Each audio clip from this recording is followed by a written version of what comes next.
اب ہمیں آگے آنا ہے. یہ جو ہم نے ابھی سمجھا کہ انسان کی یہ زندگی جو ہے امتحانی زندگی ہے، اس کا نتیجہ نکلے گا قیامت کے دن، محاسبہ ہوگا. اب یہاں دیکھنے کی ضرورت یہ ہے کہ امتحان ہوتا ہے کچھ پڑھا کر سکھا کر. 1 سال تک آپ کو پڑھایا کہ اب امتحان دیجیے، کامیاب ہوں گے تو اگلے سال میں جائیں گے، ورنہ اسی میں پڑے رہیں. کبھی یہ کچھ چیز دے کر بھی آزماتے ہیں. آپ اپنے بچے کو کبھی 100 کا نوٹ دے کر دیکھیے کیا کرتا ہے وہ. اس سے آپ کو اس کے رجحانات کا اندازہ ہو جائے گا. ہو سکتا ہے وہ دوڑ کر جائے کتابوں کی دکان پر، کوئی رسالے کو کتابیں لے کر آئے. ہو سکتا ہے دوڑ جائے کوئی جو کھلونے لے آئے. یہ بھی ہو سکتا ہے کہ کھانے پینے کا کچھ سامان لے آئے. تو امتحان، اس زیاں خانے میں تیرا امتحان ہے زندگی. یہ امتحان کن چیزوں میں ہے؟ دیکھیے، اس دنیا میں خیر و شر کے درمیان ایک کشاکش، ایک تصادم جاری ہے. ستیزہ کاٹ رہا ہے ازل سے تا امروز، چراغ مصطفی سے شرار بولابی، ازل سے تا امروز. اور یہ رہنا جاری ہے، قیامت تک رہنا ہے. ستیزہ کاٹ رہا ہے ازل سے تا امروز، چراغ مصطفی سے شرار بولابی. یہ جو کشاکش ہے اس کو ذرا نوٹ کیجئے. ایک چوسر، میرے اندر آپ کے اندر خیر کی طاقت بھی ہے اور شر کی بھی ہے. میرا حیوانی وجود مجھے زمین کی طرف کھینچتا ہے، نیچے لے جانا چاہتا ہے.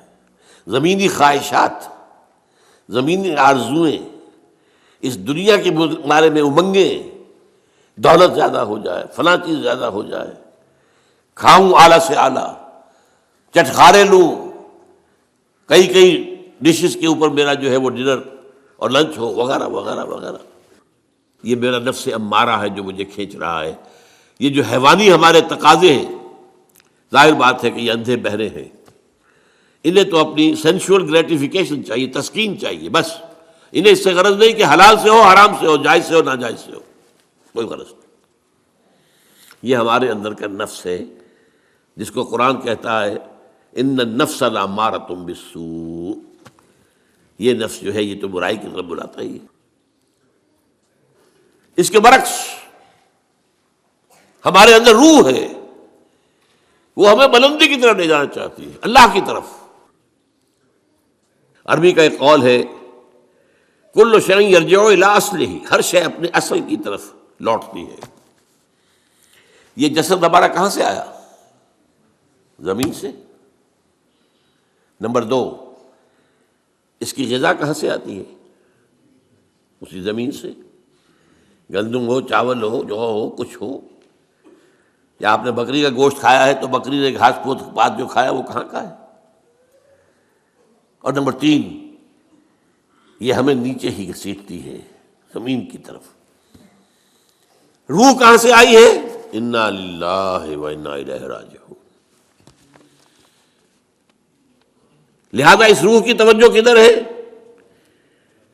اپنے مرکز کی طرف مائل پرواز تھا حسن. وہ اللہ کی طرف قرب چاہتی ہے. معنوی طور پر قرب حاصل ہے، عملاً قرب چاہتی ہے. یہ کشاکش ہے. اور یہ بھی نوٹ کر لیجیے اس روح کی غذا کہاں سے آئی ہے. اس روح کی غذا اللہ کا کلام ہے. یہ ہماری مادی وجود کے لیے مادی غذا، اور یہ روحانی وجود کے لیے روحانی غذا، اور وہ قرآن ہے. سبحان اللہ.